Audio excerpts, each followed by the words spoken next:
What about you guys? Do you think there's any other things to look out for, red flags with men? So the main thing is, how do they talk about their ex? Or if they have any generalizations about women as a whole. If you have someone who, it just seems bitter about all women. So that was one. Second one was similar to what you said, of just ask them about their mother. Like if they're very caring and speak very fondly of their mother, chances are... Good to women generally. Yeah, chances are. That's a really, really good test. I think I need to be very careful today. So the reason that Tinder is bad is because it immediately brands whatever interaction you are having with the person under the guise of Tinder. Like, how did you meet? Oh, we met on Tinder. That's the guy from Tinder. You are rated below anybody, even the worst person who comes through on any other preferential medium. The worst person on Instagram is rated above the best person on Tinder. As my dad would say, with regards to the Tinder thing, you're looking for a streak of piss in a pile of shit. I was going to say diamond in the rough, but I think...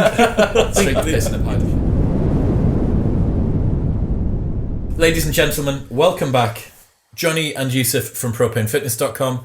And it is finally time for Relationships 104. The funnel. Including the Instagram funnel. This is the episode which is most likely to get me in trouble and make people cross. To rustle jimmies. Do you think because we're revealing the funnel will work better or worse as a result? I think I need to be very careful today. No, I think we should go full Louis Theroux and just ask him about it. Fine. So tell us about... Some people would say, Chris, that this is a very insensitive way of approaching relationships. What would you say to those people? So I think the funnel's going to be more effective because people go, oh my God, I'm in the funnel. I'm in the funnel. Yes. I don't think. Anyway, so Relationships 101, 102 and 103 all charted in the top 50 worldwide on iTunes. So thank you very much. Make sure that you share this episode because... we want to do the same again. You know, when you just think, like, what did I say on those episodes? Chris is like celebrating. We're just, oh God. What?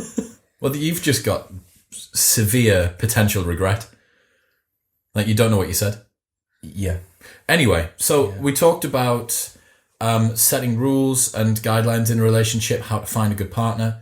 Then we spoke about cheating and how to get over relationships. And today it's how to be single. In this room, so it's the anti-relationships 101. No, because like how to be single includes, I guess, screening for potential partners. So we're in lead gen, acquisition, and the rest conversion was operations, product delivery. Yes, exactly. Fine. That's exactly correct. So this is front end. It is. Well, this is you all over. Apart from the fact that but somehow also me. Yeah. So the assumption is being single doesn't mean choosing the hermit life. Mm-hmm. It means single with the goal of acquisition. Not necessarily. Well, the goal of acquisition, but what you turn that acquisition into. Is it long-term business? Is it short-term business? Got it. Is it single transaction? So are we assuming... So is the funnel mainly good for short-term stuff? Look, so the funnel that we're going to bring up in a little bit is not all that this podcast is going to be about. So that, Chris, is intensely disappointing. Right, I will explain because everyone's going to be wondering what the fuck is an Instagram funnel. I've been thinking about this. Actually, let's not tell them. No. We'll just keep it. Just open loop. No, yeah. I'm gonna get it out of the way. All right. So I've been thinking about this for ages because I knew that it was gonna happen. All right. An Instagram funnel is a particular way to do lead generation for dating. Now, the way that I've kind of tried to conceptualize it. Can we define a lead? I was just about to ask that, and then I thought, no, best not interrupt. He's in full flow. Yeah. Well, no. You define a lead. New customer. It's new customer acquisition. Got it. It's pre-customer. So a lead is someone who is within your sphere of awareness, but hasn't yet bought something from you. The reason we're thinking in these terms is because we've been very much in the depths of rearranging our product offering from multiple small, cheap offerings compared to 5 or 10 high-end. I should clarify that you're talking about internet marketing, not dating. We are talking about internet marketing, but there are many great parallels. There's loads of parallels. It's the first level of expressing some kind of interest. So, I mean, what are the only two things that you need to do in internet marketing, really, when it comes to front end? You want lead gen and conversions. Am I right? That's it. That's all it is. So a lead Trafficking would be conversions. a reader of your website, or someone who is on your email list, or someone who has seen your post on Facebook. And then a customer is obviously someone who has paid you for something. There's also a step between that, which is prospect. So lead, prospect, customer, client. Okay. Well, I mean, In this context, though, it's someone who's moved more towards engaging with you in something, whatever that. I'm just gonna that may be. Let's reset. So, the way that I've tried to conceptualize it is that everybody. You would be surprised by how many people are appropriate for you and how many people you are appropriate for, but you don't have sufficient exposure. And I think that a lot of that actually comes from simply presenting yourself to them in the best possible light. Now, for some people, they may be very good face-to-face, or they might be really good dancers, for instance. Like if you're a guy who's a good dancer or a girl who's a good dancer, you can walk into a nightclub and your lead gen are your dance moves. Like, because people are noticing that's exactly like Macarena. Yeah, exactly. I've seen Yusef do some real damage with that dance move. Yeah, Serious. cleaning up. This one. Oh, nice. So, my point is that everybody needs a domain of competence in which they look like they have a particularly high degree of value. That basically gets you through the door. And I think what this leads on to quite nicely is my criticism about Tinder, which I think both of you guys know. And this is not a strategy that I use anymore, but it was one that I used about 5 years ago.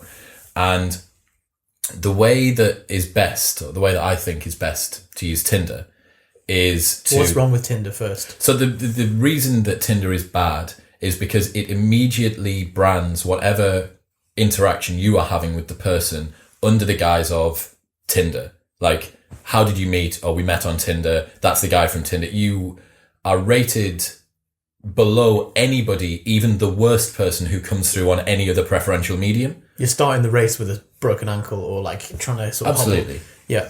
And it just mars the rest of the exchange, because... Through no fault of your own, but it's just because every other guy or girl that your prospect is seeing on Tinder is possibly a creep, or is from a pool of people that you can't send dick pics, can you? But no. But there's that kind of thing where it's like you just get creeped on. As my dad you don't go on Tinder to like have a casual conversation, do you? There's an end in mind. There is, which that to itself is kind of good. But as my dad would say, with regards to the Tinder thing, you're looking for a streak of piss in a pile of shit. I was going to say diamond in the rough, but I think Straight piss in a pile of shit. So I think Tinder really for that. So an alternative for this, and this particularly works well if you're going away on holiday. Again, I don't want to come across as the transactional sex guy, but if you need to try and find yourself some companionship when you're going away, bilateral prostitution guy. If you need to find yourself some companionship while you're going away, I think this is an optimal strategy. So onto Tinder, you need to pay for Tinder Gold, then you need to be able to move your location to where it is that you're going to go. Pop yourself into there, determine your range, tighten the range in so that you are well within taxi distance of wherever it is that you're staying. So you're not going to travel to the other side of God knows where. Then as you're swiping through people, if there's someone that you find that you particularly like, you can scroll down, go to their Instagram, click through onto their Instagram so it opens, DM them, send message, then go back onto Tinder, swipe left so that they never see you and never find out that you found them on Tinder, then continue the exchange on Instagram. Now, obviously, what all of that particular exchange is dependent on is the fact that you have an Instagram which at least shows some form of value, and that works for both guys and girls. Like, even if not, you still will come across as less of a creep having an Instagram profile and evidence of friends or evidence of some... Absolutely. You're immediately rated above the best person on Tinder. The worst person on Instagram is rated above the best person on Tinder. So we've got in this... So I've been through that. I've done that with Tinder. I've got 5 or 6 people on Instagram. There's 2 problems now. One is if my Instagram's just photos of me like that, then I'll probably struggle. But also I have to say the right things to them. So what should my Instagram feed look like? So I said this on the How to Get on Love Island video, and it's that your Instagram particularly, because it's quite surface deep, quite transactional, very easy to see. It's visual, right? Like Twitter and Facebook is a little bit more nuanced because it's microblogging. Whereas when you're looking at Instagram, it's like window shopping. Just images. Right, yeah, exactly. So Instagram is absolutely no representation of your value, but it is a ubiquitous, internationally recognized form of social currency. And it does represent some degree of popularity. Now, that popularity might have been gained through the fact that you were once in a porno, or, do you know, like any particular reason, or you're once part of a race scandal, God knows what it might be. But you can't. You were recently part of a race scandal with the anti-Semitic stuff, and you're talking about Chris Williamson MP. Yeah, yeah. That was really good. That was So of all of the politicians, straight over my head. Of all the politicians that I could share a name with, I know that's so unfortunate. I had to choose the one that started hating on Jews. Yeah. It doesn't happen very often that you get an anti-Semitic politician. But the problem is, he's been in the news like 3 times in the last 18 months, and all of them have been for bad reasons. There was a hashtag about just hashtag Chris Williamson as well. No, I trended nationwide. You know, Paul. Yeah. So someone got his Twitter handle. Someone called Paul Charnock had done something in the US, like something really critical, and so, like a UK journalist had started tagging Paul, saying, like, "I'm going to write articles about this." So you do have to be careful with what you call yourself, what your birth name, and then you need to be careful Twitter in and advance. Instagram handle. So, yeah, with regards to the Instagram thing, like I think that people do need to think about the way that they come across online. Like as well, you might be someone from the old school who says, "I prefer to meet people the old way." It's like, well, that's great, but you have to spend an awful lot of time out and about just looking versus how efficient you can be on your phone, especially the fact that you can essentially be dating. This is presuming that somebody actually wants to find a partner. You can be dating on your lunch break. Do you know what I mean? Browsing around, messaging people and putting in groundwork, so to speak, so that you progress whatever relationship it is. Compared to the 90s where you'd go out to a coffee shop and just speak to people on your lunch break. Well, I mean, it's like that's the interesting thing as well, just on the note of like the image that you're creating on Instagram is what you said about like if there's multiple photos of them, just like because I think there is no greater creep stamp than a photo of someone in the house on their own. Because it's just like or a series of photos of one person in lots of different locations. Yeah, you see some people that all of their profile. You see this on Facebook, like people their profile photos. They've got 10, and it's always just them either in their room or in different places, slightly sullen, just unhappy at life. It's like a magazine, isn't it, or a brochure of you? But again, like this is, someone could say, well, that fucking, I'm not using my Instagram as a shop window for me. They're like, that's fine, but you need to concede that if Instagram was part of your lead generation, that which it can be. Like again, good dancer, fine. You don't need to do Instagram. You can do whatever. But if you want to give yourself, obviously, 80-20 it, cover all of the bases to a degree, and it's not hard to have a good outward representation of yourself. So yeah, like the photos of you pushing a mate down the street in a trolley pissed, or like you battered at your grand's 80th, like they'd probably keep them off and stick to the ones that are well lit and look nice. So my main point here and the whole thing really about the Instagram funnel is just that you want to have some form of high immediate value that other people can interpret. And I think the reason that Instagram has become this really interesting social currency is that it is a game that almost everybody's playing. So it's the same as when you watch the Olympics, you watch Usain Bolt and you watch how fast he runs. Everybody has run, pretty much everybody has run. And you're like, holy fucking shit, I've done something similar to that and he is the best in the world at it. The same as when you watch people that are really strong. People watch like Strongest Man's on every Christmas, right? Like prime time, Channel 5. Because everyone looks at a big stone and goes, fucking hell.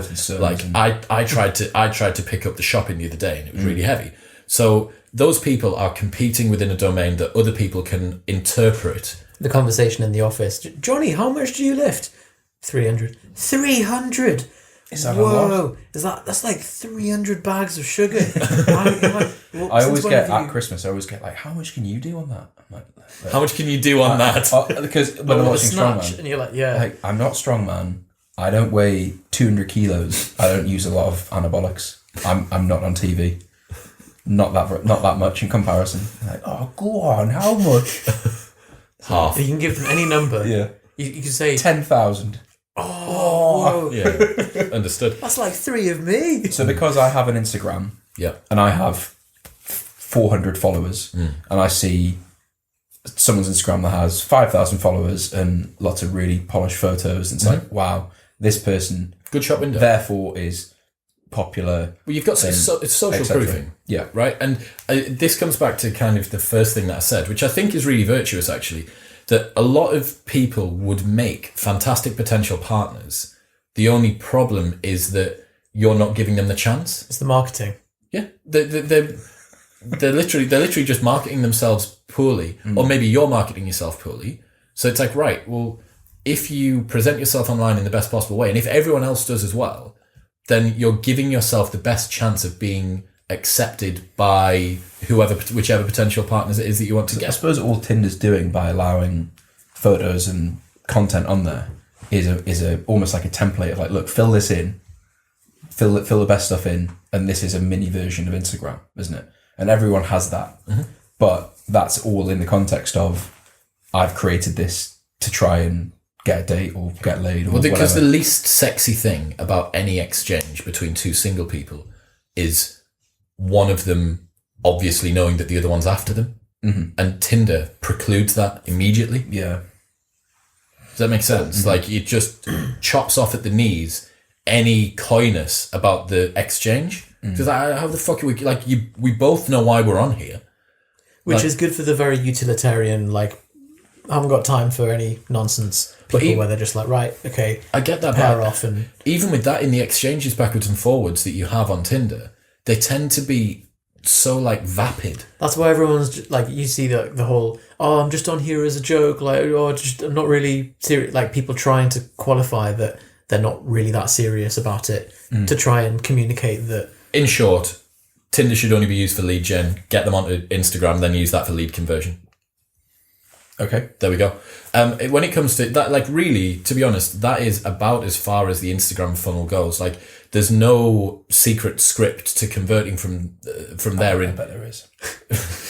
There is a. You don't think there isn't an upsell available in the show notes, but there isn't. Not yet. But really, you just need to develop some degree of charm online, like that. So here are some quite cold questions. So how many people, leads, does it take to get someone to have a meeting off Instagram? Now, I realise your numbers may be better than the average person, but are we because obviously Tinder, like, if I'm on there, I have an expectation that at some point someone's going to want to meet me off Tinder, right? So let's say there's I don't know. So on Instagram, 1 in 10. Am I going to expect 1 in 20, 1 in 30 on Instagram? On Instagram, it would be lower leads, lower volume leads, high volume conversions, but you need to screen more carefully because not everyone's single. Right. What are the factors that influence conversion? So you've mentioned total number of followers, photos with good Curated lighting, feed. And then just feed. literally just compatibility. So I think really we can try and create this semi-autistic framework for, like, Fully autistic. Fully automated. We can try and create this kind of framework for it, but like, I can feel the YouTube comments already. Like on the last one, like, you're comparing women to the second-hand car market. Like, no, we're not comparing women to the second-hand car market. We're comparing people. relationships, Women and to men. Like, you've Which is inserted absolutely valid. But yeah, like, I don't think that there is really much that can be done. So I suppose what I'm getting at with the question is, if you stand in a supermarket and try and sell people something versus if you go around and knock on people's doors and try and sell people something, it's a different experience, because one of them, I'm there to buy things, and the other one is like, I'm in my home, piss off. Like, if I'm just on my Instagram and someone messages me, because Tinder is very much like the Facebook feed, where once upon a time it was just people posting photos of themselves. Now, to get attention, it's like attention, blah blah, fake news shit, because we're trying to get attention. So people open with stupid shit on Tinder and you know, have all these attention grabbing headlines. That's what they used to on Tinder. You obviously can't do that on Instagram.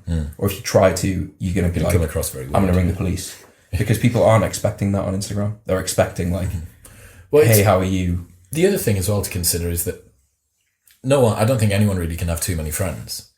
And just by messaging someone, you might actually end up making a good connection. There is a number, isn't there? There is a Dunbar's number. Dunbar's number 250. Of like how many friendships people can actually maintain. It's supposed to be how many connections, interplayed connections between different social actors within your consciousness you can hold on to at one time. And that's supposed to be the upper limit of what our tribe size would have been when we were nomadic people moving around. But having spoken to William von Hippel, who is like King Big Dick on this, makes me think of Raspberry Ripple. Makes me think of ice cream. he didn't have any. Did he not? He said that realistic upper bound was 50. Because if you've got a tribe of 250, people at the bottom have no chance of rising to the top, so they just splinter off and make their own. It's too big. So you get multiple 50-size tribes? Around about that. It would appear that between kind of 20 and 50 was more realistic. But yeah, I mean, also, any promoters that are listening, you know that that's bollocks. Like, I'm able to, in my heyday, I was able to have like 1,000 people and understand. That's when you're pushing it and you're like, you have to start creating systems to maintain. But so apparently as well, off the back of the 250 thing, seeing a friend or touching base with someone every 14 days apparently is the minimum interval that you need to maintain a friendship.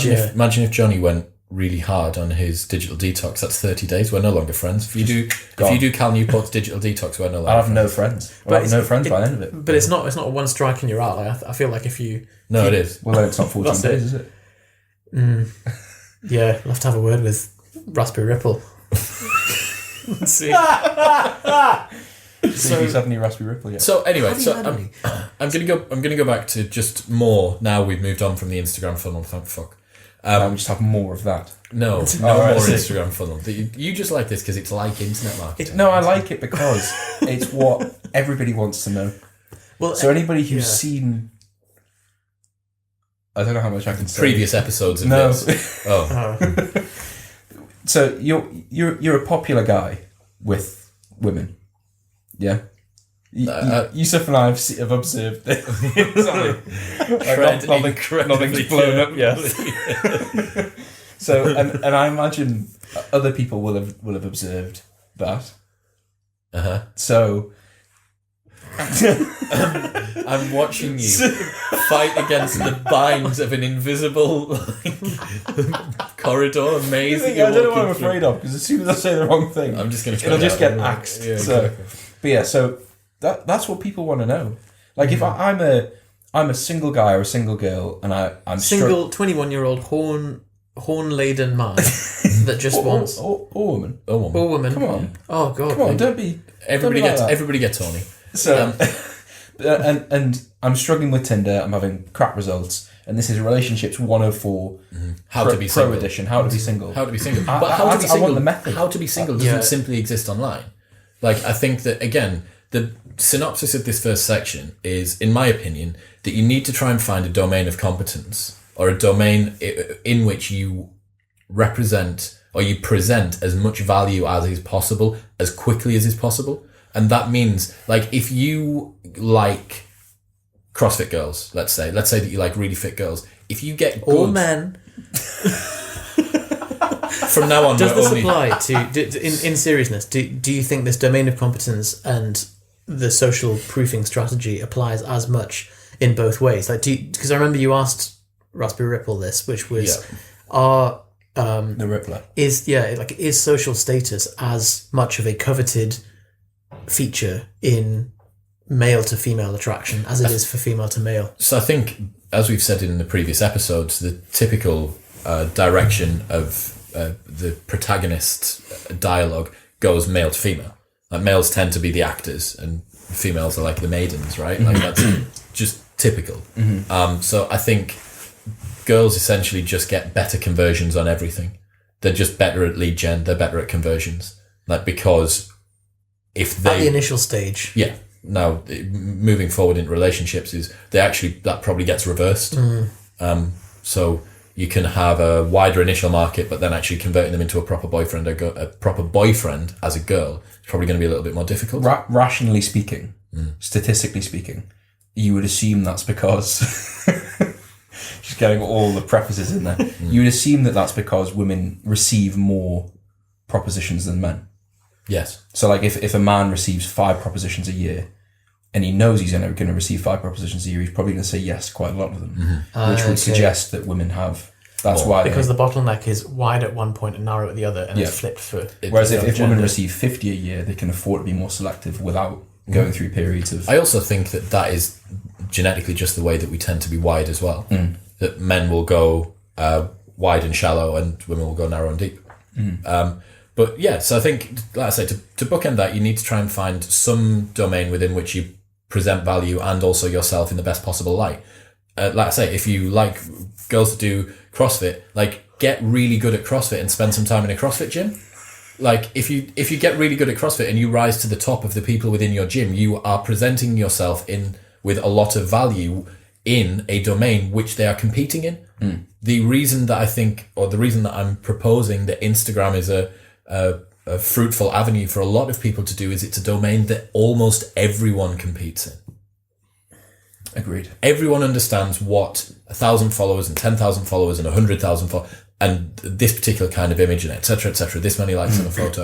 Again, these aren't like judgments on your genuine value, but the point is they're a metric which allow a quick judgment. Exactly. And all you're doing is getting yourself across in the best possible light. Also, if you take the average 20-something who's left uni, now works a job, maybe goes to the gym or CrossFit or something, goes out on the weekend, struggles to meet someone they like in a club, there's no one they like at work. Like, where are you going to find that person? Because big question. I think this is a big trap that people are stuck in. The same routines. You've maybe had a relationship at uni that failed or is no longer there. You're moving into your late 20s looking for someone to settle down with, but like, who is that person? So it's how do you find that? And that's why Tinder, or that's why these services become an option. Because you just need to be in contact with more people, don't you? Ultimately? It's difficult. It's difficult, man. So yeah, that's that section, I suppose. I think exactly. Thank fuck for that. What I wanted to kind of move on to was just strategies really for being careful about who you actually choose to date. So red flags. Yeah, big fat red flags. Anyone who is, I mean, feel like we're just walking through a minefield. It's delicate, right? But whatever. Like, fuck it. People get cross at us all the time. Yeah, it's fine. My DMs are open as always. Funnel. You just get dropped in the funnel. If you message about it, all that's going to happen is before you know you're on a date with Chris and you don't even know why. So I think for safety, the first thing to do is to identify red flags in our own gender. And also, what we haven't done is gay 101 or gay. We're waiting on. I've got a couple of potential good, eloquent. I'm excited for that because gay men. I just want to find out. I'd like to learn more about it. I want to know how you know if you're a bummer or a bummy. Yeah, that's a question that everybody wants to ask. Is that a conversation? Question. Like, do you have a frank conversation about it? I think that there must be some form of written agreement, like a waiver. I don't know. Or do you get assigned? I know. So you told us that it was this bottom or top thing, right? Was it you that told us this on Tinder? That's Grindr. But they list themselves as one. I don't know. That would be clever. I don't know if the developers have put like a field in the profile. They should do, but yeah. It would make. You can do both. Why can't you do both? I find that bizarre. I mean, the thing is as well, if you do get that and you have 2 bottoms, nothing happens. It's like 2 negative polarities on a magnet. Yeah, like exactly. They just pushed apart. Yeah, you've ever tried to push the. It's not going to work. So I think some things that I can think of that you should be careful of if you're a girl looking to date a guy. Especially, so let's presume that this is you actually starting to like prospecting with the potential that this might turn into something more as opposed to simply being purely transactional. Like if it's simply being transactional, make sure that you're safe, obviously. Like do maybe a bit of some form of background checking. If you're going around to the house, tell your friends where you're going. Like if you're going for the first time. Taser. Yeah. Pepper spray. So sign up with Experian Pro. You can run credit checks on other people. Wow. See that Who let the autist in? No, I think that's illegal actually to run a credit check on someone. So just a bad joke, just to clarify. with regards to that, like, just choose someone you're attracted to, basically. But if you're looking for a little bit more as a girl, I think a really good question to ask a guy is, when was your last relationship? And if do you want it to be recent or not? You just want it to exist. It's just data, isn't it? Okay. Like, if it was, I would say, if it was within the last month or more than 5 years ago. So if it was when they're 9, so I held hands with my girlfriend. Yeah. At 9 years old. And if it was eject. And if it was 9 hours ago. Also eject. Both of those. There's a Goldilocks zone in the middle. Yeah. Older than 9 years old, but further away than 9 hours ago. There we go. The rule of 9. There's your sweet spot. The rule of 9. So I think that's. What about you guys? Do you think there's any other things to look out for? Red flags with men? So the main thing is, and this goes for both, how do they talk about their ex? And yes, there is a chance that their ex was this massive psycho, but even then, there's a level of tact and class that if someone just downplays it or doesn't tend to go on about it, or if they have any generalizations about women as a whole, if you have someone who it just seems bitter about all women, like that's another. Like he reads loads of red pill stuff. Oh yeah, particularly red pill. If he's got any Rollo Tomasi books. I don't know who that is. I don't know what any of that is. What's a red pill? So red pill. Who's Rollo, man? There's 2 new kind of online movements for people. Well, 3. So you've heard of incels. That was in the news recently. Like involuntary celibates. People who are celibate but not through their own choice. So they're virgins and they want to not be virgins, but nobody will have sex with them, and so they then funnel that into this bitterness for all women. Fucking hell, they're the kind of people that you see the occasional like. Ambassador of the incels that does like one of the school shootings and that kind of thing. So it's quite a dark hole. Red pill is a similar. I'm probably like if anyone's Matrix related. So the red pill as far as I'm aware is a equivalent male opposition to the feminist movement, which puts kind of male values first. Right. And it's exactly that. It's taking the red pill instead of taking the blue pill, so that you see through the facade of what the games. It's specifically like games like hypergamy, like female hypergamy, dating up and across, like things like that. And these guys tend to use pick-up artistry strategy, and they have quite militant ideas about how you should deal with women and stuff like that. Like Rollo Tomasi's book, The Rational Male, one of the rules that he has in that is never let the woman be in charge of the childbirth. So it's basically like, if you're not using a condom, you're a fucking idiot. If you're another one of his iron rules, so he's got I think it's 10 iron rules. One of the iron rules is never live with a woman unless you plan to marry within the next 6 months. And a whole bunch of other ones. So it's quite a very, very hard-lined male first perspective, which at its core is just protecting men from being hurt by women, but actually ends up manifesting itself as men just being really fucking bitter. Like crazy, weird, crazy bitter. I mean, if you want to go and have a read of this, like Illimitable Man is a pretty good example of this. And in that, there's this dark triad of, have you read this? Is he the one who wrote the article about monk mode? Yeah, which is fucking great. So it's really, basically, it was this blog post that I think you or Jordan sent me. Yeah. And it's about like how to focus in your life, and it was like, do monk mode for a few months.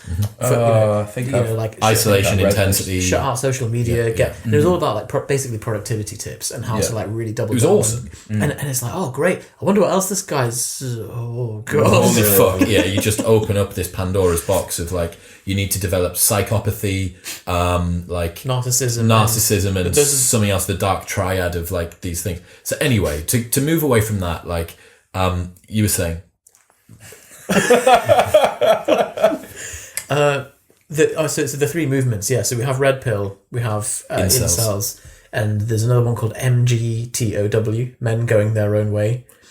And I think the level of knowledge that you two have about this shit is honestly, a lot of time on the internet. It's Twitter. There's a few of these characters on Twitter that like Okay. Yeah. What time on the internet, man? And I think So to summarize these movements, it's kind of a very Men-for. extreme masculine movement. reactionary, quite woman-hating approach Okay. because I think So there's obviously presumably you wouldn't find yourself on a date with someone like this anyway. No, that you might I do, don't know but how it common would. Yeah, it is. It's definitely with an incel, like not, because as soon as that happens, they've left the house. yeah, they're out. They're out. Right. So, Yeah. That's when but I the just turning think comes your point there was be careful about the sort of blogs that they read and the books that they talk about, and if they have Yeah. this kind of overarching woman-hating rhetoric that they put across, that's Exactly, pretty dangerous. and I suppose the problem is it's not. It may be subtle or it may be overt, but that's and it may be also directed towards a woman in their life. If they talk about their mother in a bad way or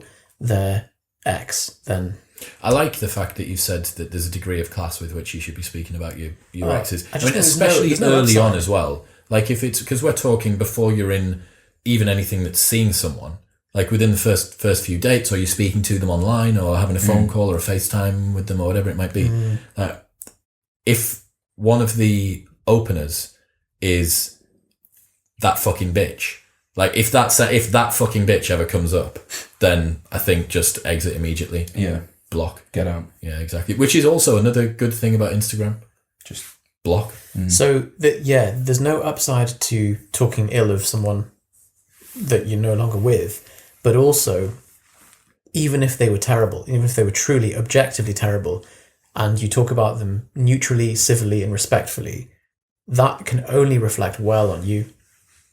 So there's a way Whatever of- you're signalling to the other person, they're never going to go, really fancied him because of how badly he talked about his ex. Yeah. And if you're a guy who does have residual feelings about their ex, then use this as a good canary in the coal mine and just don't mention him. Like if you can't, like the old adage, if you can't say anything nice, don't say Yeah. anything at all. Because there might be some people, it's the whole like does protest too much, but also there might be some people that would be trying to do it to almost like try and prove that, oh no, I'm over her because I hate her. But even then, hate is quite a strong emotion, and so you're still thinking about the absolute ultimate way. And George McGill tweeted something about this a few months ago, and it was like the ultimate way to prove that you're over somebody is indifference. It's exactly what you want. You want to see them walk by in the street and feel nothing, no bitterness and no happiness, like just. It's a test to see if you're a rebound as well, isn't it? Like if someone is speaking quite emotively and aggressively about their previous relationship, chances are it's not fully out the tubes yet. Because if you are the rebound, you're not. They're not seeing you for you. They're just you're just seeing getting you as entangled in a previous relationship. I mean, we both, or all of us, know people who appear to just pinball around from different relationships. Like there's a lot of people. pinball. Yeah. Well, that's what it is. It's a great image, isn't it? There are some people who exist that can't bear to be on their own, and I'm aware that I'm jumping in ahead of you here, but this is for guys and girls. There are people for whom they can only feel comfortable in a relationship. Like I remember, so this is a story that I can tell. It's like outside of the NDA of relationships, which is a decade. So this story is more than 10 years old. So a girl who I'd been with, and Is that a then thing? The 10-year rule. I've made it in up. Chrisland. I've made it up. It is in my world. Chrisland. Being with a girl, like just seeing her on and off, nothing too serious, but anyway, back and forth, and I decided that we were going to end it, and she got a little bit emotional about it, and then got even more emotional and started kind of being a little bit hysterical, and said something to the effect of, "I really don't want to break up because I don't want to have to go back to going out all the time." And I was like, "Hang on, what? I don't understand. What do you mean?" He says, "Well, like because I'm not with you anymore, I'm going to have to go out all the time." And I was like, "Why?" "Well, because I'm not with anyone." And I was like, "Oh my God, I'm seeing this frantic desire to not be on your own play out in front of me So in you're the such bum. an overt way for it to happen." And I'm like, wow, like that's a very dangerous situation to be in. So an alternative to when was your last relationship, I think also a good question to ask would be, when was the last time that you were single? And if the last time that they were single was for 2 weeks, 2 months ago. What's And the the last time longest before stretch that you were was, single for? if you can't bear to be on your own. Daniel Sloss said this in the episode's link will be in the show notes below. Dean will make it appear. That's a good podcast. Fucking unbelievable, man. Just crossed 20,000 views. Daniel said, like, if you can't learn to love yourself, how can you expect someone else to love you? And how can you expect to be able to give yourself across to them the best that you can because you don't know who you are?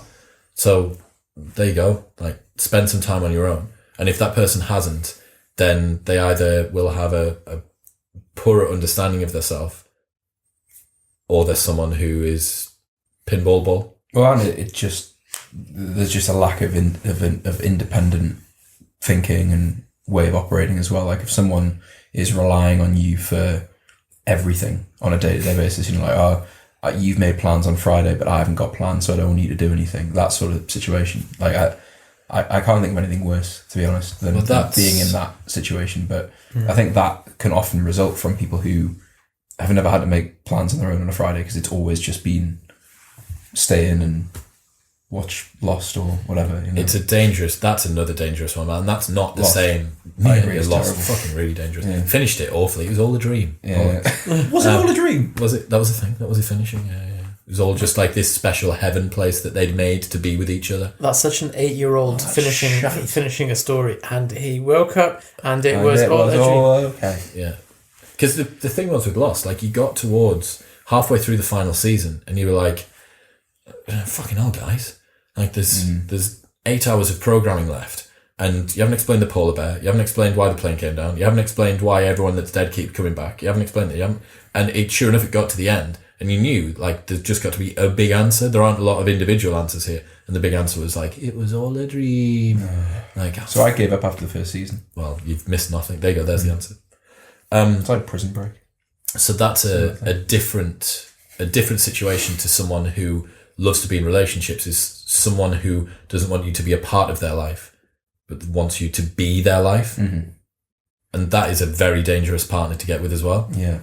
I mean, actually, how on earth do you find someone who isn't a complete psychopath? All that we're doing here is just ruling out.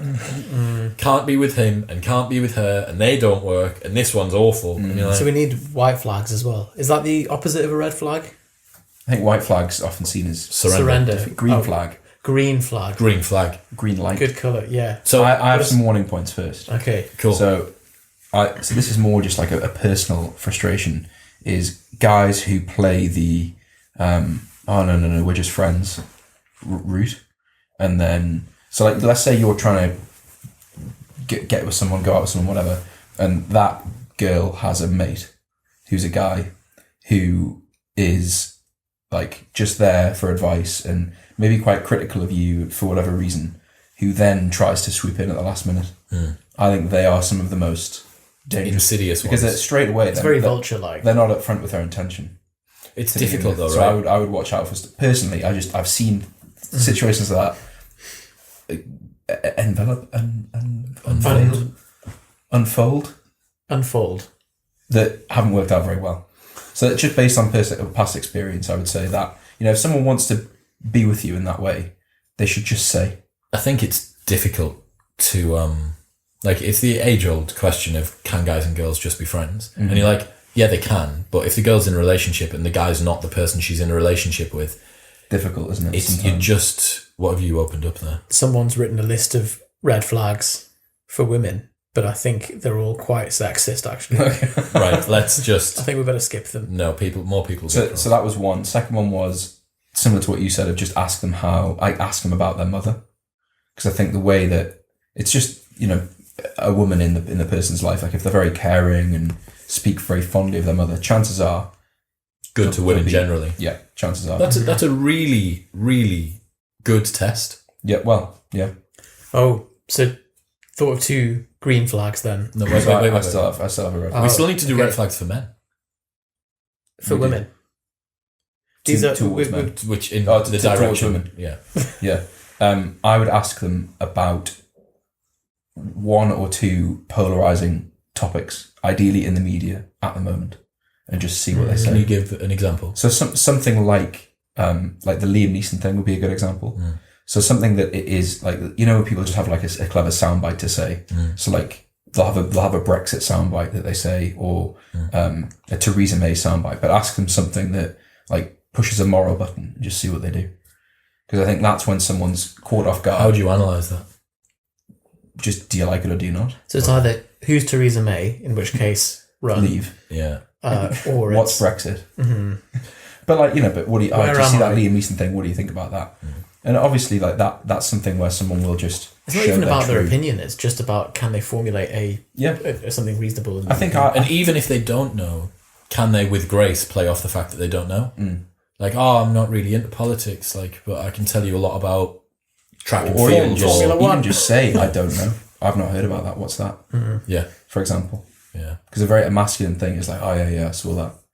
Tell me about it. Yeah, the Brexit stuff. Yeah, I was reading about Well, like that. the male answering syndrome, like, oh, mate, I wrote the book on Brexit, man. I am Brexit, man. Brexit? We went out for drinks like 3 nights ago.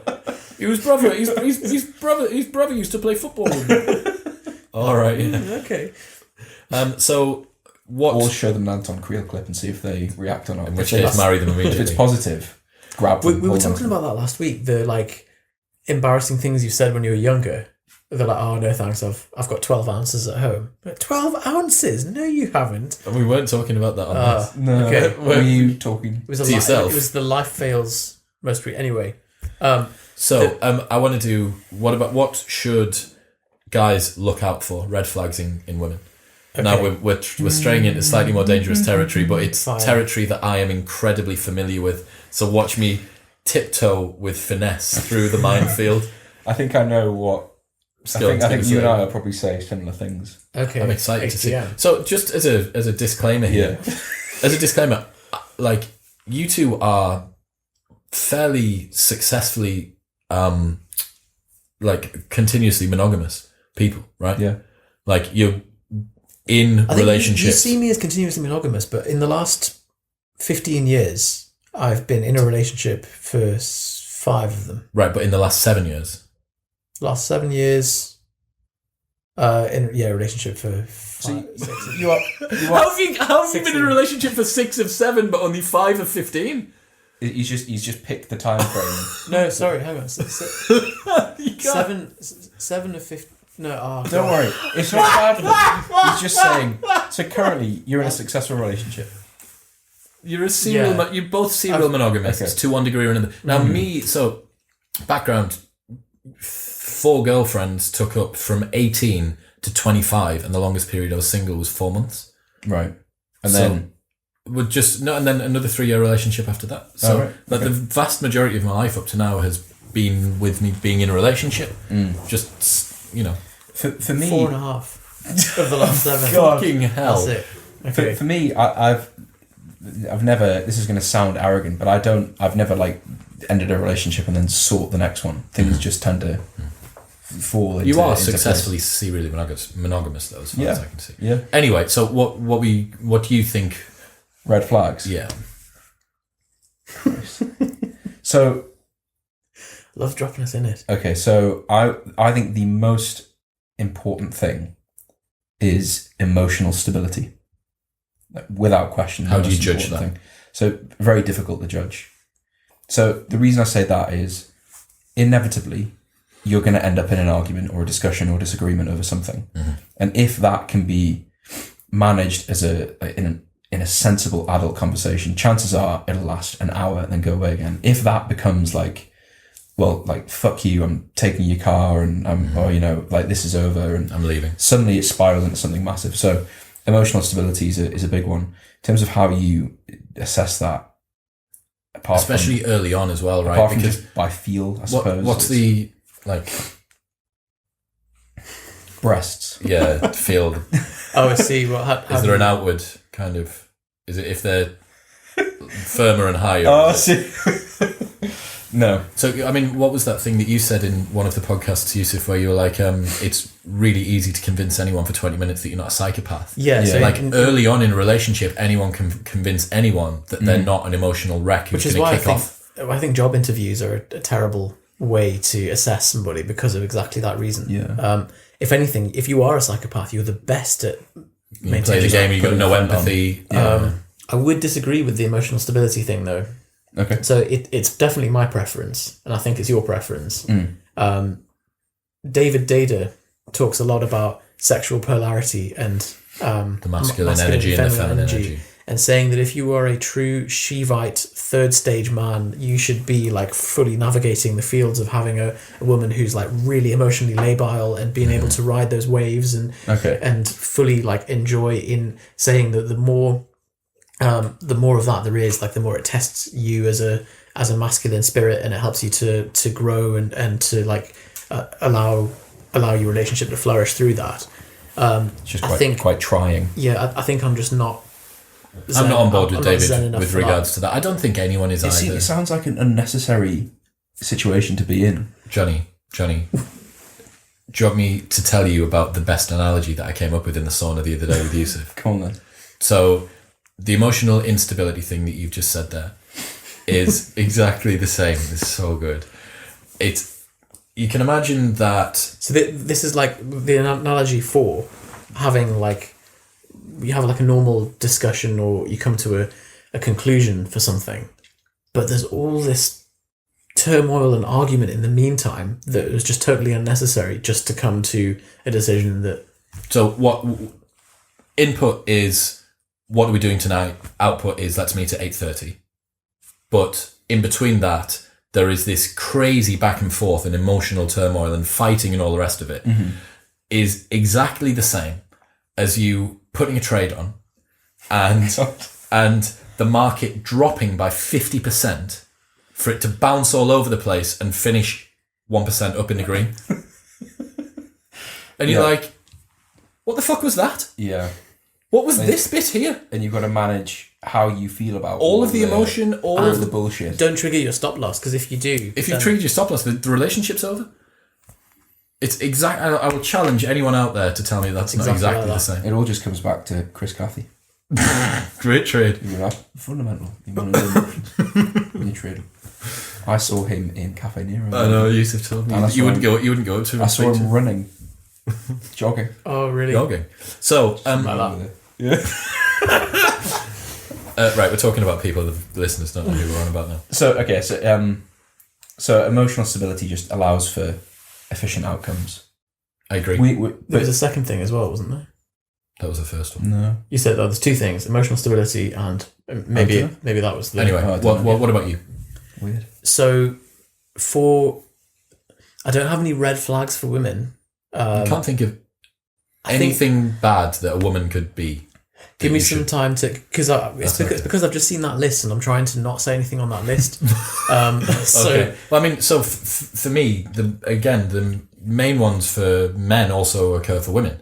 Like, do they have a life outside of their partner? Mm-hmm. Do they have their own interests, their own friend group? Are they able to be independent? Do they demand your time over activities that they know you really value? Like, if you're saying, oh, no, I can't see you tonight, I've got to play video games, then that's probably not tremendously justifiable.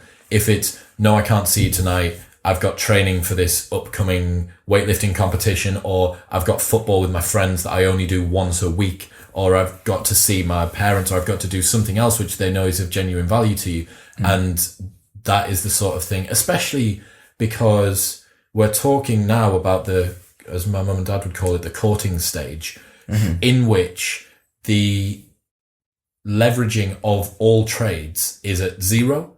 Like, there's no magnification. There shouldn't be any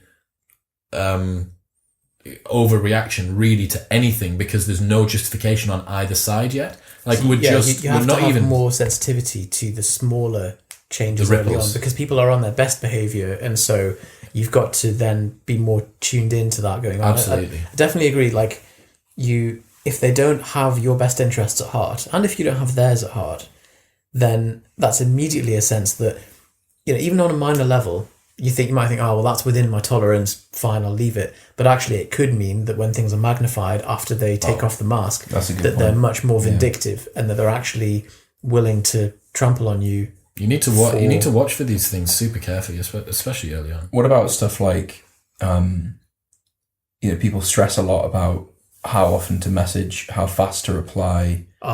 after a meeting who messages first. I think that is such a waste of mental space. I agree. Such a waste. But if you feel like someone's doing that, doesn't get around the fact that it is actually a little bit of a nuanced point, and it is to a degree quite important because the frequency of reply and stuff. Well, and who actually is Just conduct who's the phase. protagonist in it? Because one of the main things, there is a video from School of Life. Alain de Botton again. He's just the king at these little aphorism kind of maximy type things, and he talks about why we hate people or why we're unattracted to people who like us, and it's because it feeds in someone who is aloof.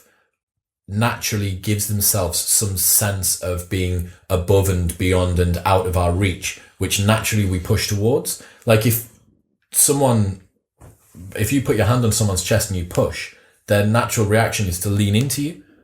So that's exactly what happens. As someone pushes harder, you tend to push back harder against them because you kind of don't really like what's going on. Unless they're a judo master and they can just they just taekwondo you in the floor. Yeah. So yeah, I think. So that's where I'm not going to reply because if I reply now, then I don't want to seem too keen. Desperate. Yeah. But the worst thing as well is that I know for a fact that has been a turn off for me with girls. Like girls who are not unkeen enough, which isn't the same as being too keen. Not unkeen enough. They're insufficiently unkeen. They're insufficiently aloof. So they're keen. No, which is a difference. They're not aloof enough. They're not. Right. No. Insufficient. Got it. So if you want to make it, they're too keen. They're not. They're too keen. They are, Chris. They're too keen. Yes. That's you're presuming there's a spectrum and it's a single linear. No, not keen. And you're saying they're not far enough over this direction. Yes. All of our. I think you're overcomplicating it. Okay. It is. However, the problem is, and the reason I'm saying it's a waste of mental space is that as soon as you even start second guessing your own, but maybe I shouldn't reply, then you're being keen again because you're trying too hard. It's the same as why the whole pickup artistry thing only works for a short period of time until people realize actually this is just a really desperate guy that's tried to micromanage all of his little social interactions. I disagree. Okay. Because if they truly didn't care, they'd just reply as and when they saw their phone, which is the pickup artistry. The pickup artistry thing is you changing the core of who you are as a person. What I think, and again, this comes back to the reason for using the Instagram funnel, is that you are wanting to get people over the hump of that very first bit. To convince them that you're not mental. Yeah. And I think that a lot of people there would be a lot more good, short relationships if everybody was presenting themselves in the best light. I think a lot of people make a lot of really basic fuck-ups. And that's not to say that I don't, but... Are you advocating that they are inauthentic with the way that No, I think that what you need to do is just retrain yourself to be not mental and not too keen. If your response rate is within seconds all the time and you quadruple message all the time, you have to concede the fact that for some people that will be a turn-off. You also have to concede the fact that if you don't message sufficiently frequently, it'll be a turn-off.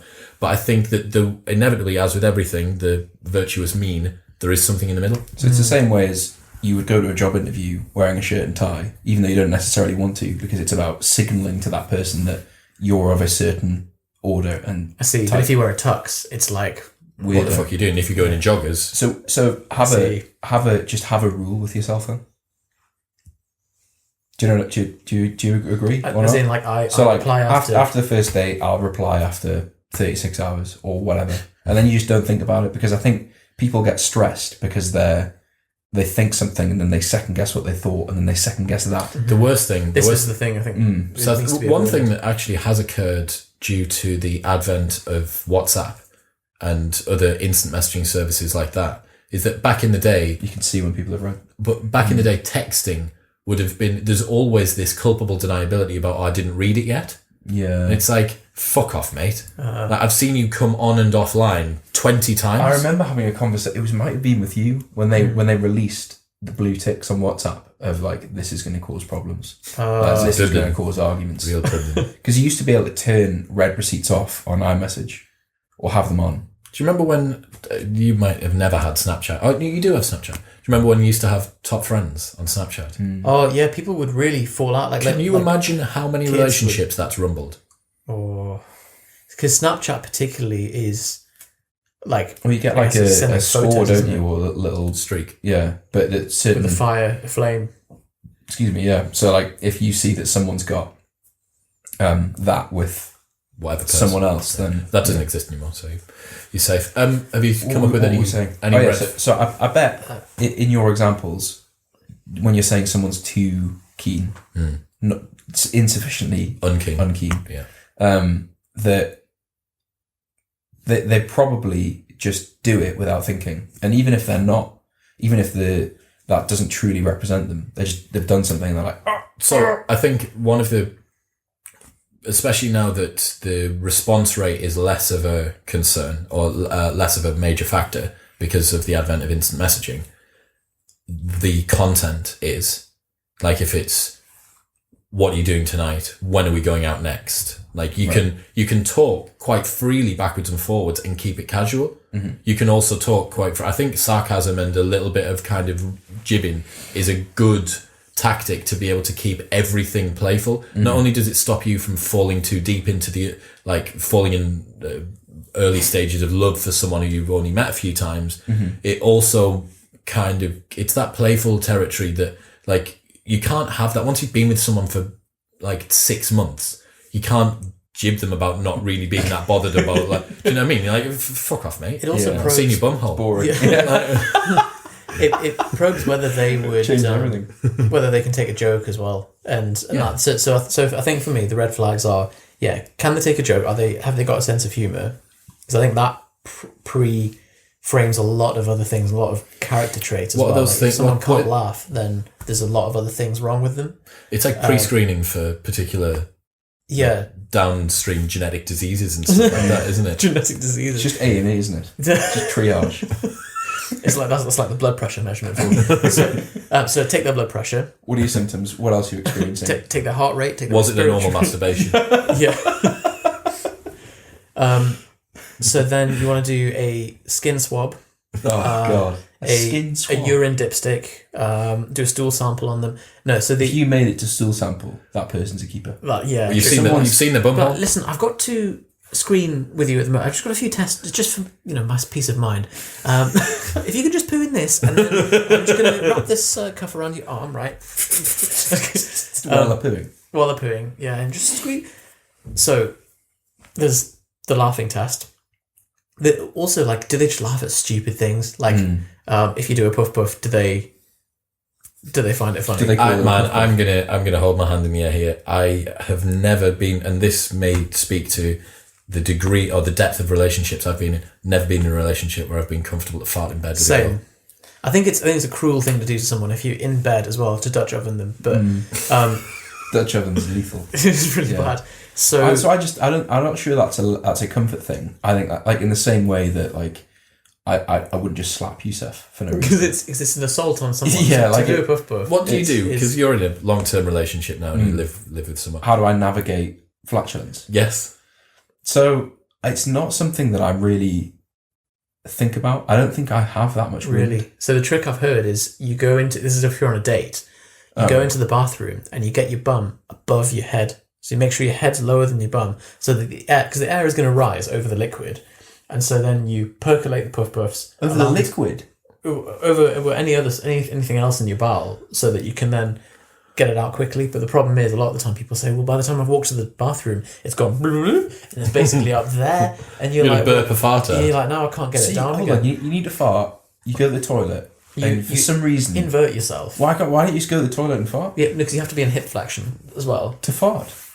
Well, no, just to accelerate, because you don't want to be in there for 20 minutes trying to like crack this fart. Yeah, you want to be in and out, because otherwise they'll be like, oh well, he's gone for a poo, and then you have to go in. I wasn't pooing. I was.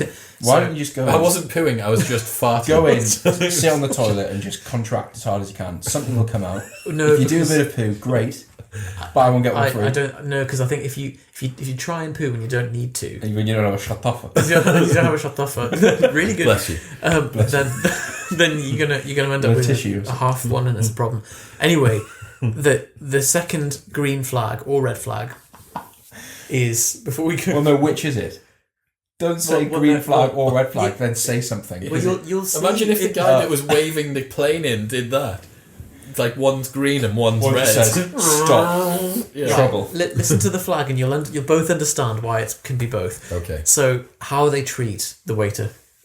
Again, this is a minor variance that will, over time, widen, and so it'll eventually leverage, and you'll be able to see. So, do they treat the waiter rudely or nicely? Same for taxi driver, bus driver, train conductor. So anyone that they don't have anything to gain from, and that they're, are they generally civil and respectful to other human beings?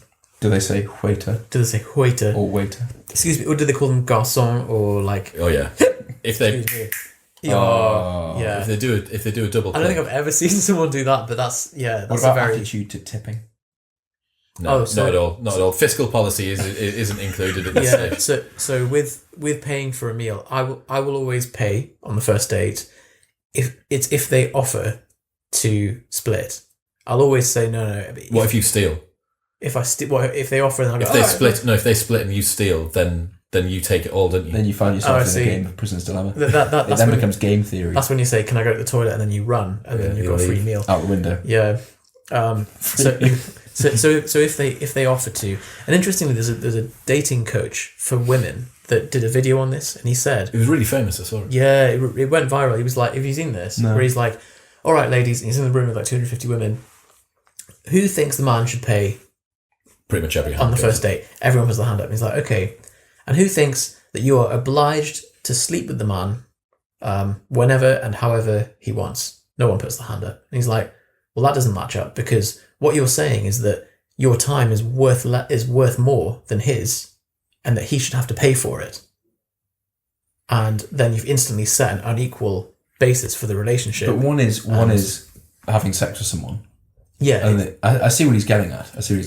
So, but he was implying that like what you're all doing is like prostitutes do that. They say their time is worth more than it. And so I see. He's like, unless you put yourself on equal footing with the man from the beginning, then you are. So for me personally, as a man, I will always at the first meal tend to be like, I'll get this, don't worry. I got but this. If that, I know for a fact in my heart of hearts, if that girl forcibly said, essentially, there's fucking no way that's happening, take half of my money, I'd be like, it's great. I think the harder someone pushes on that, brilliant. Yeah. But as long as it's not just fiscal policy with things like that. It's like if it was who's going to drive, who's going to do whatever. Like just having a girl, I find it like incredibly attractive to have a girl who's very forthcoming about these sort of things. Like it's the same reason I think why female athletes tend to be attractive to a particular kind of man, because you're like, well, I know that there is a very sort of protagonistic, independent, forward-minded, momentum kind of theme to what this woman is I think doing. it's not about the money, it's about the attitude. Do they see you as an equal? Mm-hmm. And do they have the command to be able to? Yeah. Okay. So the way they treat the waiter, or whether they choose to split or steal, and then the puff thing, was that? You said the puff thing. Yeah, there was a third one. Anyway, there is also the old story, the old adage about the guy that was talking to a couple of guys in the pub, and he was like, "Oh, mate, I'm a behavioural psychologist. I can tell a lot about you from a single thing." In terms of the first guy, he's like, "Tell me, do you have a goldfish?" And the guy's like, "Yeah." And he goes, "Oh, well, okay, so you've got a goldfish. That means you live in a relatively stable house. That means you've probably got a dog as well, because you've got a pet. You've demonstrated that, right? And that means you're probably married. And that means, and you're young. And so you probably haven't got kids. You've probably got quite an active sex life. And so you don't masturbate." The guy's like, "Whoa, like, you managed to tell so much from that." And he turns to the other guy and says, "Have you got a goldfish?" And he's like, "No." He's like, "You wanker." And so the goldfish is a real green flag. Green flag. But that means they're married. Yeah. So if you catch them, if they've got a goldfish and they're not married, there's no wedding ring, So what you're As a saying keeper. is look for indications of Stability. stability. Yeah, if stability is something you're going for, I suppose. Wow. I don't think anybody wants instability. An unstable man. Instability. I really want. I find Yeah. an unstable man. I want to wake up every day and just be absolutely dragged around in life with every possible Do you know what thing. it I is suppose again? there It's comes just like the bad boy versus stable man dichotomy, doesn't it? So highly fluctuating market, man. Garrett J. White's got it right. he's Hasn't got both. He's a bad boy. he? No, and a it's like stable man. every woman wants her. What is it? Once the biker. No, every Fuck a woman man. wants a man who is able to come home and play with the kids and God, that impression's knocked my voice. sing songs about the little hedgehog that doesn't know if he wants to be a bear or if he wants to be a rabbit or whatever. But then also, if he needs to, can go and fuck some people up in a parking lot and go Tom Clancy Rainbow Six on them. So I really strongly agree with him, because who doesn't want that? Mm-hmm. What's one bad thing about that? What do you want from in the equivalent way though? What do you want from a woman? That You want them to be able to go fucking Rainbow Six and fuck some people up in a If parking you're with lot. a woman on a date and she runs out into the parking lot and goes just full Tom Clancy. beats up some Rajis, you'd be like, I wouldn't have the same like, oh, that's so sexy. I'd be a bit like, How would you feel? I'd definitely be a little bit aroused. How would you feel if a just woman little bit? was stronger or more physically capable than you?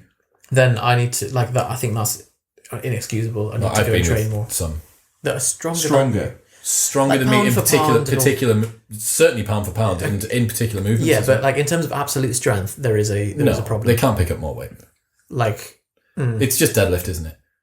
have you seen the Louis Theroux female bodybuilders episode? They're not that And strong. you see the husbands of the men who like Quite female- small. Yeah, Yeah, they're always like very and pasty. Quite the guy's fetishy, like, isn't it? I really like them. I think they're like goddesses, and you're just like, You're oh, that a much. bit odd, mate. Yeah, Weird, aren't you? Yeah. You do It's foot. You do foot stuff.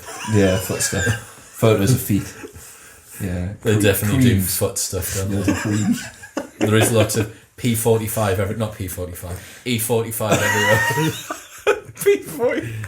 With just firing with just people. loads of employment documentation around him, drowning in tax forms and self-assessments, and loads of feet pictures. Specific fetish. Of Yeah. combination of it. Climax on an SA302. Right, so we've got what else? Completed it, we've done it.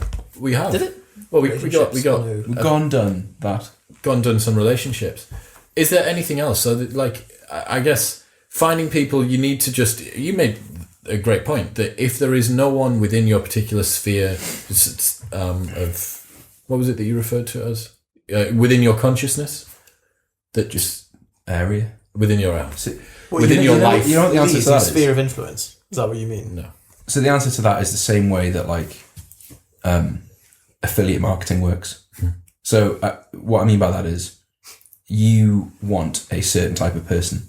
So you think, what does this person like read, listen to, watch, spend time doing, attend, etc., and then just go places where that person might be.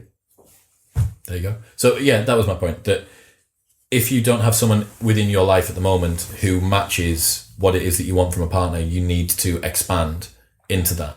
And online's a really easy way to do that. Yeah, well, online is kind of like an index tracker, isn't it? It's like placing, You like have to going go through all the going along S&P, and yeah, you're like, I've got to go and buy the shares and get the certificate and sign it off and take it to the. you know that you're stuck. Anyone that says like I don't want to do online dating is like, you can say that and you can think that, but you'll lose. But you are doing online dating. If you're online, you're doing online But dating. someone who's like, I want to go to coffee doing shops it and meet badly. people, like, you're just going to be outplayed by the guy with an Instagram funnel who's doing this at scale, or the girl. or the girl with an Instagram funnel. We've emancipated. What is it when you do it to, like, when you Emasculate. No, emancipated. It's emancipated. Like the male-only Instagram funnel now has been, the gift has been given to all. women of Given this forth. world. If I it'll be more get successful. put into a woman's Instagram funnel, it might be the most erotic experience of my life. I'm not really too sure. So You might be in many. I might be. They're really bad though. Their okay. conversion rate's terrible. I see. So they need to split test more. Yeah. I would love for someone listening to this to think, I'm going to put Chris in my funnel. Successfully. They got to get past the. Have you ever been funneled?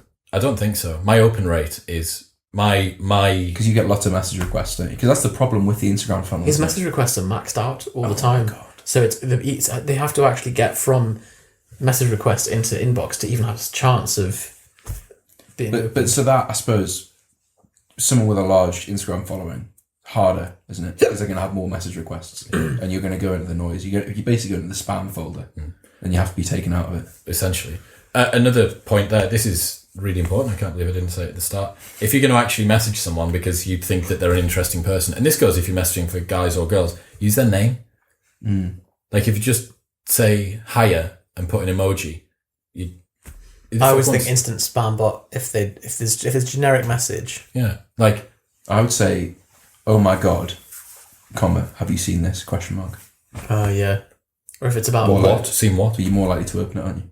But if there's no other messages, I'll just think I'll wait So until they send the next message. If you saw that in your request, you wouldn't think. Well, I'd wait until the next message. I'd be like, they're going to send another message here. I can't believe what this is. laughing emoji. But there's nothing in there. Yeah, but the whole point, Chris, is to create intrigue. It's not an open loop. You've not been single for ages, have you? I'm trying to get your attention.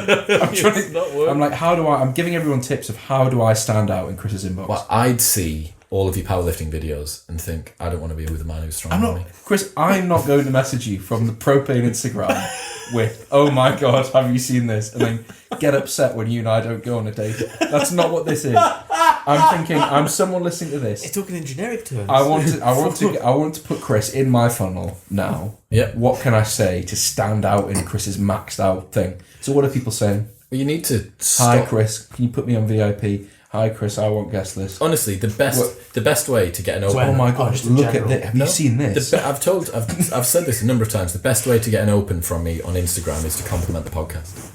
Okay. If you compliment or share the podcast, so actually, the best compliment would be to say, "Oh my God, have you seen this?" No, because they've got to this point in this episode. Oh yeah, true. Now it would be because that's a no. They still need to compliment it. But that is a compliment. That's the best compliment. It's too underhanded. It's too okay. I bet you open it. I might do. Thank you very much. Do not forget. Thank you. Thank you more. Do not forget. Thank you. Thank you as well, Yusef. Do not forget to press subscribe down below. Please share this episode. We want to land in the top 50 worldwide again, and in 2 weeks' time, worry about what it was that we said. Yeah. Exactly. Okay. Bye then. Okay. Bye then.